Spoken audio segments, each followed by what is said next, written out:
Ito ay isa sa aking panaginip tungkol ito sa Diyos. Lumapit sa akin yung mga tao. Karamihan sa kanila matanda na lalaki.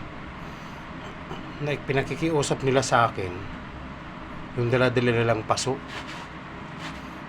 Yung paso na yun may laman.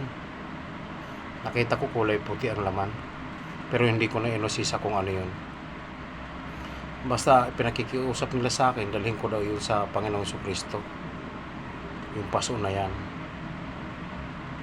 Kasi parang inihingi nila ng tawad ang kanilang mga kasalanan. Tapos nagtanong ako sa kanila.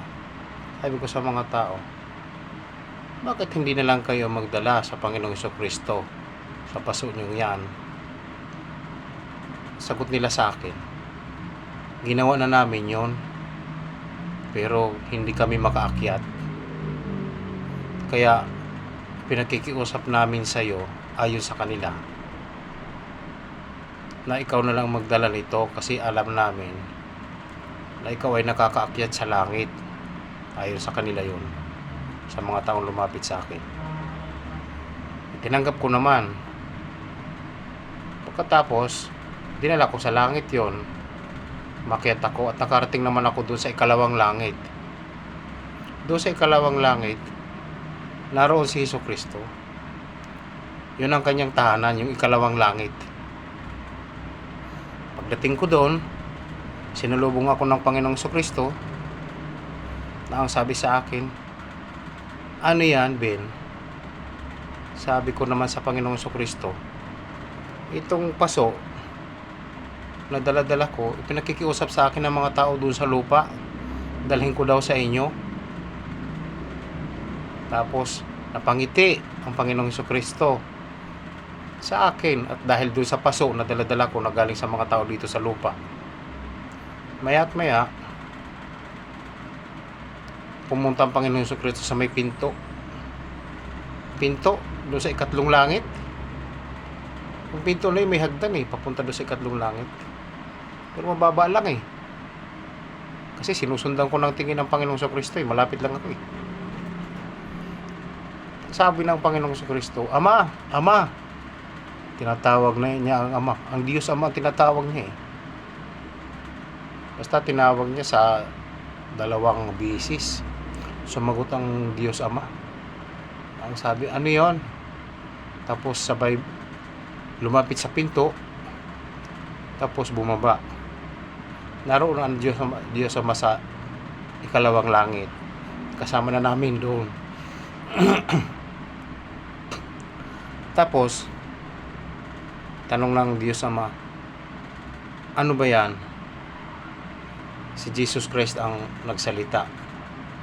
Ito dala-dala ni Ben, pinakikiusap daw ng mga tao sa lupa, ibigay daw sa inyo. Mula kay Jesus Christ, ibinibigay niya naman sa Diyos Ama. Tingin lang ako sa kanila, pinanonood ko sila. Ang Diyos Ama, kitang-kita ko sa mukha na parang kunyari nagsusungit-sungitan pero mahalata ko na tuwang-tuwa yung mukha, pero nagkukunyari lang masungit kunyari, pero nakikita ko na natutuwa siya na dumating ako. Yun ang aking nakita. Bagamat ito'y panaginip, isa lang ito sa aking mga panaginip. Napakarami kong panaginip patungkol sa Diyos. Ito lang ang una kong ginawa. May susunod pa nito kung loloobin ng Diyos Ama, ng Panginoong Jesucristo. Kung loloobin pa na mabuhay pa ako ng medyo matagal, gagawin ko pang iba. Kasi marami akong panaginip tungkol sa Diyos Kung hindi ko kasi ito gagawin, binibigyan ako ng pakiramdam ko parusa. Una, yung anak ko namatay, yung si Binilda. Tapos sumunod naman, basta itong anak ko lahat nagkasakit. Dahil hindi ko ginagawa ito, matagal na ito sa akin Matagal ko nang dala-dala ito. Ginawan ko lang ng libro to Hindi ko ginagawa, ito lang ang una kong ginawa tungkol sa panaginip ko. Ito, bagamat panaginip, parang totoo ito sa buhay ko. Dahil yung katawan na yun, pakiramdam ko, espiritu ko yun Bagamat ang katawan lupa ko natutulog, pero yung nagkikipag-usap sa tao at sa Diyos, parang espiritu ko Damang-dama ko kasi dahil sa larangan ito, eksperyensyado na ako rito Matagal na kasi ako ng ganito. Bata pa ako, ganito na ako Nananaginip, nakaka-encounter ng mga engkanto, kung ano-ano mga elemento. Basta ganito na ako, bata pa ako, kaya eksperyensyado na ako sa ganito. Pinag-aagawan ako ng masamang espiritu at ng mabuting espiritu na tagalangit. Marami pa akong susunod na gagawin nito kung loloobin ng Diyos. Isa lang ito sa inuna ko dahil para tigilan na ako. Pakiramdam ko kasi pinaparusahan ako dahil hindi ko ginagawa itong pinapakita niya sa akin sa panaginip.